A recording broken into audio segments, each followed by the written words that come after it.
आज हम आपके सामने विशेष आवश्यकता वाले बच्चों की श्रेणी में जो शारीरिक रूप से जो निःशक्त बच्चे हैं, फिजिकली जो डिसेबल्ड हैं, हम उसके बारे में आपके सामने चर्चा करेंगे। देखिए, ऐसे बच्चों के बारे में पारिवारिक स्तर से लेकर राष्ट्रीय स्तर तक हर किसी भी स्तर पे बड़ी ही निराशा की भावना पहले से फैली हुई है, जबकि ऐसी बात नहीं है। आज के समय में जो इस प्रकार के बच्चे हैं, उन बच्चों के लिए विभिन्न प्रकार की सरकारों ने शैक्षिक प्रावधान भी विभिन्न प्रकार से किए हैं, और साथ साथ पढ़ने लिखने के बाद जब वो अपनी आम जिंदगी में आते हैं तो उनके लिए विभिन्न प्रकार के रिजर्वेशंस है, विभिन्न प्रकार के कोटा सिस्टम उसके लिए लागू है, जिसके माध्यम से वो अपने जीवन को बढ़िया से जी सकते हैं, बढ़िया से अपने जीवन को वो पटरी पर ला सकते हैं। थोड़ा सा मैं आपका ध्यान थोड़ा ये जो 2011 की जो जनगणना है, मैं उसकी तरफ ले जाऊं कि 2011 में जो जनगणना हुई थी, उसके हिसाब से 2,68,00,000 लोग हमारे पूरी की पूरी आबादी में वो विकलांग थे, और उसमें से लगभग 55% लोग जो है वो शिक्षित पाए गए, और 45% लोग वो बिल्कुल ही अशिक्षित पाए गए। जहां तक सरकार ने प्रयास अपने स्तर से किया था, उस हिसाब से लगभग 61% तो बच्चे स्कूल तक गए, लेकिन स्कूली वातावरण के कारण या सामाजिक असहयोग के कारण या पेरेंट्स के असहयोग के कारण फिर बहुत सारे बच्चे विद्यालय न जा पाए, और इस कारण से आंकड़ा थोड़ा नीचे गिर गया। इसलिए जरूरत इस बात की है कि इस आंकड़ों को ठीक किया जाए, उन बच्चों को ज्यादा से ज्यादा स्कूल भेजा जाए। देखिए, जो बंधु शिक्षण के पेशे में लगे हुए हैं, जो माता पिता जो दुर्भाग्य से जिनके बच्चे इस श्रेणी के हैं, मैं ऐसे लोगों को आगाह करना चाहूंगा, मैं ऐसे लोगों को बताना चाहूंगा कि निश्चित रूप से आप इस तरफ ध्यान दें। संभव है कि मेरे इस लेक्चर को सुनने से आपको थोड़ा सा लाभ हो जाए, और अगर ऐसा होता है तो मैं भी अपने आप को भाग्यशाली समझूंगा।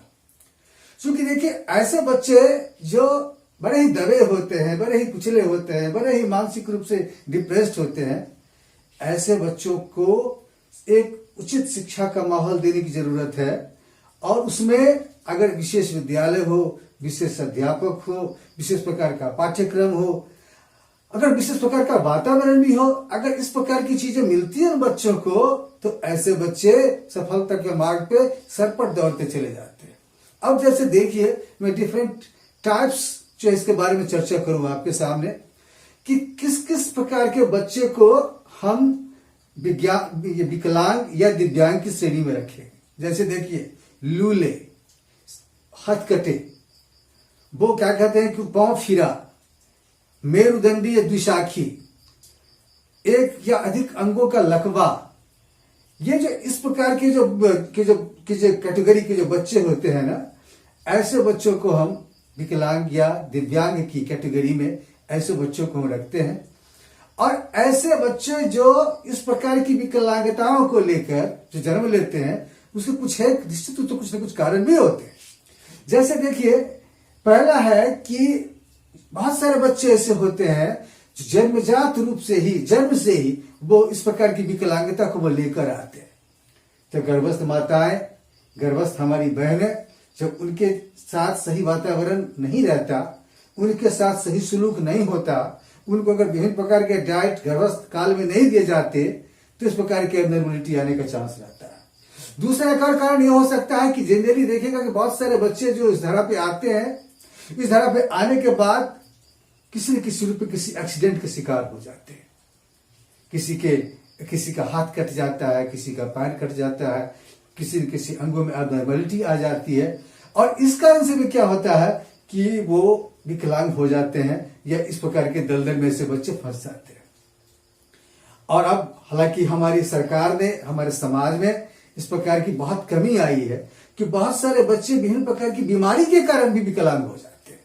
पहले यह बातें ज्यादा होती थी, आज चूंकि गर्भस्थ बहनों को शुरू से ही उनको विभिन्न प्रकार के टीके लगाए जाते हैं, ताकि जो बच्चा जन्म लेने के बाद जब इस धरा पे आए तो ऐसे बच्चों को विभिन्न प्रकार की शारीरिक बीमारी ना हो या विभिन्न प्रकार की विकलांगता का शिकार ना हो। लेकिन फिर भी आज इतना कुछ करने के बावजूद भी कुछ एक बच्चे ऐसे हैं जो ऐसे आ रहे हैं, तो विभिन्न प्रकार की बीमारियों के चपेट में आने से भी बहुत सारे बच्चे इस प्रकार से वो विकलांग हो जाते हैं या दिव्यांग हो जाते हैं। अब जैसे देखिए, मैंने पूर्व में ही आपसे मैंने बताया था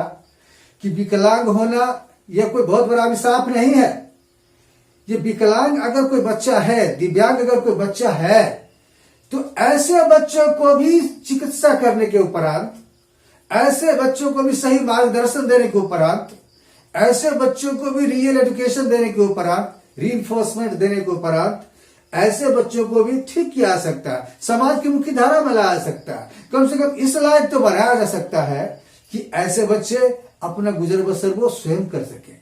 आत्मनिर्भर हो सके, स्वावलंबी हो सके, वो परिवार के ऊपर, वो समाज के ऊपर, वो देश के ऊपर वो बोझ न बने।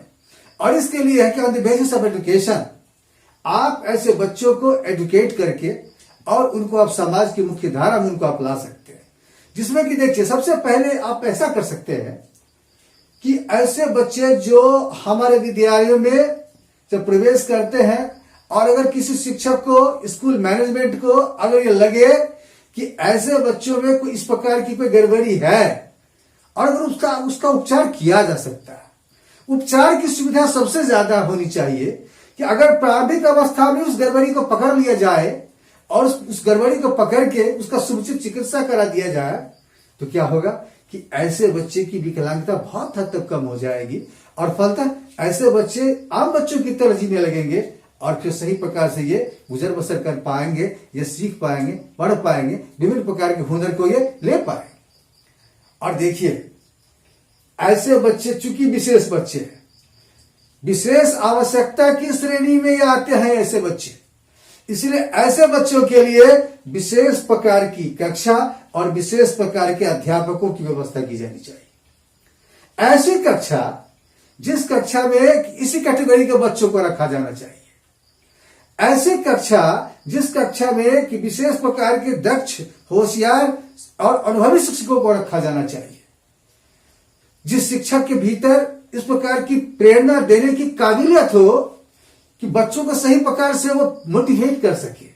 बच्चों को बार बात पर रीइंफोर्समेंट दे सके, बच्चों को अपने अनुभव से, अपने तजुर्बे से, अपने हुनर से बच्चों को सही प्रकार से उसको एजुकेट कर सके, उसको सिखा सके, उसके भीतर जो विभिन्न प्रकार की निराशाएं भरी हुई है ना, उन निराशाओं को निकाल सके।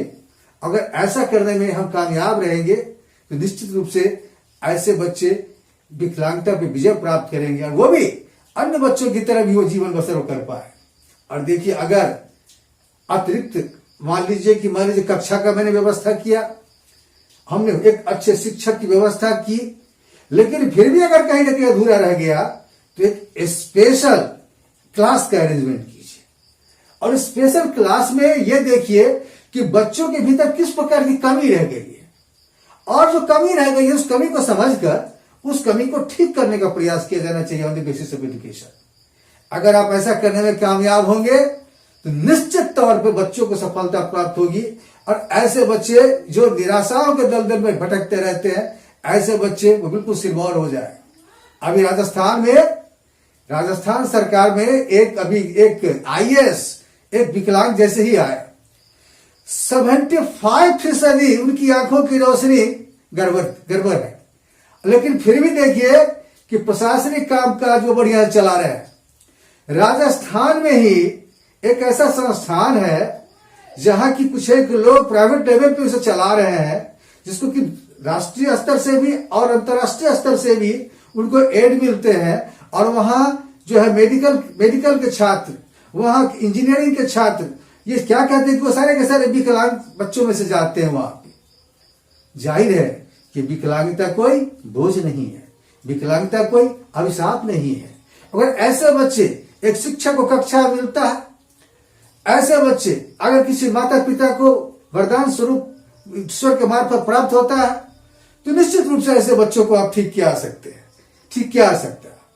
और ऐसे बच्चों के लिए आप एक और व्यवस्था कर सकते हैं कि उनके लिए उचित पाठ्यक्रम हो, समुचित पाठ्यक्रम हो, अच्छा पाठ्यक्रम हो।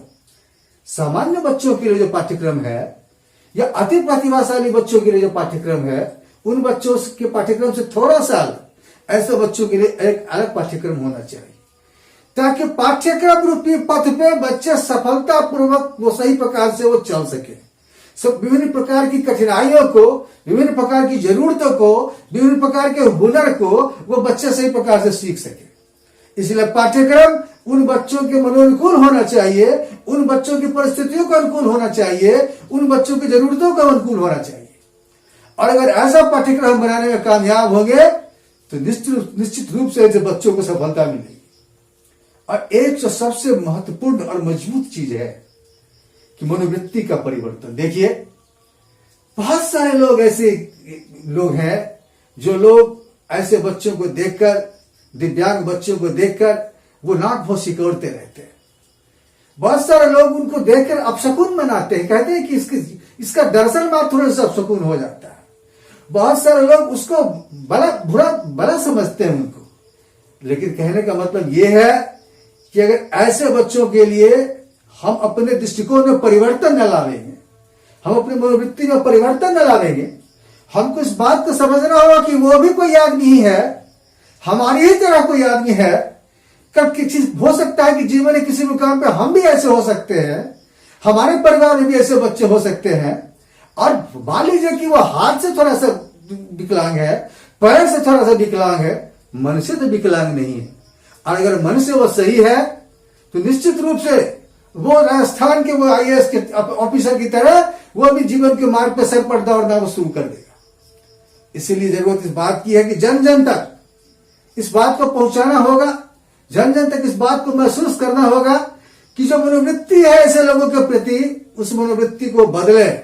और जैसे सामान्य लोगों के बारे में सोचते हैं उसी प्रकार से हम इन बच्चों के बारे में सोचें। और एजुकेशन के दरमियान ही हम ऐसा भी कर सकते हैं कि ऐसे बच्चों को शिक्षा दीक्षा देने के दरमियान विशेष प्रकार के कामों का अनुभव भी इसको सिखाएं। जरूरी नहीं है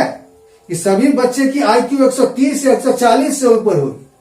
जरूरी नहीं है कि सारे बच्चों की IQ 100 से ऊपर होगी। बहुत सारे बच्चे ऐसे होंगे जिनकी IQ बिलो 100 होगी, बिलो 80 होगी, बिलो 70 होगी। और अगर ऐसे बच्चे जिनकी आयु इतनी नीचे होगी ना, अगर विभिन्न प्रकार के अनुभव को हम प्रारंभिक अवस्था से ही शिक्षा के मार्फत करेंगे तो ऐसे बच्चे कल जब बड़े होंगे तो अपनी जरूरत के लिए मुहताज नहीं होंगे, दूसरों पर निर्भर नहीं होंगे, छोटा छोटा सा उद्योग धंधा वाला काम वो करके अपना गुजर बसर वो कर पाएंगे। इसीलिए on the basis of education हम प्रारंभिक अवस्था से ही बच्चों को इस प्रकार से उनको शिक्षा दीक्षा दे ताकि वो भी सही मार्ग पे वो आगे बढ़ सके। और देखिए, ऐसे बच्चों का सामाजिकरण बढ़िया होना चाहिए। देखिए, ऐसे बच्चे जब जन्म से जब आते हैं ना वो आम जिंदगी में,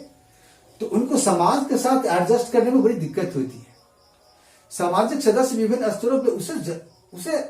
आसानी से स्वीकार नहीं करते, और जब वो उसे स्वीकार नहीं करते तो बच्चे इस अवस्था में अचंभित महसूस करते और वो भी उसके साथ जुड़ नहीं पाते। विभिन्न प्रकार के सामाजिक वातावरण में ऐसे लोगों को सही प्रकार से सामंजन करना चाहिए या कराना चाहिए। एक शिक्षक के तौर पे, एक पेरेंट्स के तौर पे, एक समाज सुधारक के तौर पे हमारी यह जिम्मेदारी बनती है कि ऐसे बच्चों का सामाजिकरण हम बढ़िया से बढ़िया कराएं। अगर ये बच्चे समाज के विभिन्न मूल्यों को, समाज के विभिन्न विचारों को, समाज के विभिन्न रीति रिवाजों को अगर ये बच्चे सही प्रकार से नहीं समझ पाएंगे तो ये सही प्रकार से गुजर बसर नहीं कर पाएंगे, सही प्रकार से एडजस्ट नहीं कर पाएंगे, और जो शिक्षा का उद्देश्य है उस उद्देश्य में हम कामयाब नहीं होंगे। और इसके अलावा हम एक और चीज कर सकते हैं, पुनर्वास योजना। हमारी राष्ट्रीय सरकार ने इसके लिए एक अलग से मंत्रालय की भी स्थापना की है। विभिन्न प्रकार के पुनर्वास केंद्रों के मार्फत से ऐसे बच्चे जब बड़े होते हैं शिक्षा लेने के बाद, तो ऐसे बच्चों को वहां पे एस्टेब्लिश किया जाता है, वहां पे उनको रखा जाता है। और ऐसे में क्या होता है कि ऐसे बच्चों को इन्फिनिटी नहीं होती, क्योंकि वहां सभी लोग, उस पुनर्वास केंद्र में सभी लोग एक जैसे ही होते हैं। और जब वहां सभी लोग एक जैसे ही होते हैं तो किसी को किसी से इन्फिनिटी नहीं होती, कोई किसी को अपना बड़ा या किसी को छोटा नहीं समझता, और अपना वो जीवन बढ़िया से वो गुजर बसर कर पाते हैं। तो कहने का मतलब हमारा ये है कि ये जो विकलांग या दिव्यांग जो बच्चे हैं, इनको भी अगर हम सही प्रकार से एजुकेट करें, सही प्रकार से इनको हम मार्गदर्शन दें, सही प्रकार से इनको शिक्षा दें, सही प्रकार से इनको हम आगे बढ़ाने का प्रयास करें, तो ये बच्चे भी सामान्य बच्चों की तरह ऐसे बच्चे जो अति प्रतिभाशाली बच्चे होते हैं, ऐसे बच्चों की तरह ये भी सरपट जिंदगी के मार्ग पे आगे बढ़ सकते हैं। और अगर ऐसा करने में हम कामयाब हुए तो निश्चित रूप से हमारा परिवार बढ़ेगा, हमारा समाज बढ़ेगा, हमारा देश बढ़ेगा, और ऐसे में हम एक सुखी समाज की परिकल्पना हम कर सकते हैं। आगे जो टॉपिक आपके सामने जो लाने वाले हैं वो टेंशन के ऊपर, तनाव के ऊपर हम आपके सामने लावेंगे, और हम इसके ऊपर कोशिश करेंगे कि आपको मैं बढ़िया से बढ़िया ढंग से मैं आपको मोटिवेट कर पाऊं।